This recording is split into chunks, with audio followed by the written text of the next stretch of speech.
This is a dog food container.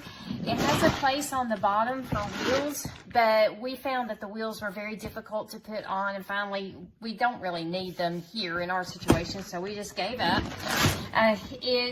We buy 15-pound bags of dog food. We already had one open, but I am very sure that it would hold that much without any trouble at all. It does collapse. But it's not airtight. I do like that it collapses like this because I believe that getting at least more of the air out probably helps the dog food stay fresher longer. I've noticed that our dog is eating her food better, has been eating her food better since we got this container. It's pretty easy to get it back up. It has a magnetic closure. This closes very well, but it's easy to work, and it also has a little scoop with it. So overall, I'm happy with it. It does have a couple little issues like the wheels, but other than that, it's working great for us.